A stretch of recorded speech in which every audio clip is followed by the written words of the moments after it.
Et on vous retrouve autour d'un merveilleux jus de pomme chaud alors qu'il a commencé à neiger dehors ici à Gérardmer pour vous parler du tout premier film que nous avons vu lors de ce premier jour de festival, premier film en compétition, Welcome Home Baby de Andreas Prochaska. Film autrichien, peut-être un peu slow burn, c'était pas trop ton truc toi. C'est ce genre de film, c'est pas ma cam, cette ambiance vraiment très lente, très atmosphérique. C'est je vois les idées, je vois les intentions du réal derrière. Je reproche quand même une certaine répétitivité, même si c'est aussi propice à une certaine méchanceté qu'il peut avoir envers son personnage dans les situations qu'elle va traverser.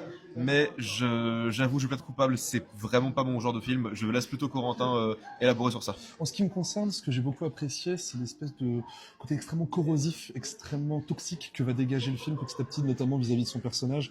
On va suivre l'histoire d'une jeune femme qui emménage dans une ancienne maison familiale en compagnie de son mari et qui va se retrouver confrontée à des éléments de son passé. Le film est peut-être un peu programmatique pour son propre bien, c'est pour cette raison que si j'aime beaucoup les trois quarts du film, je suis un peu plus sceptique sur la fin, que je trouve peut-être légèrement trop programmatique, trop évidente peut-être dans ce qu'elle va amener, mais le reste du film m'a beaucoup séduit. J'aime la façon dont ce film va être extrêmement vénéneux, extrêmement lent, profiter de cette lenteur pour développer une atmosphère assez oppressante, assez malsaine.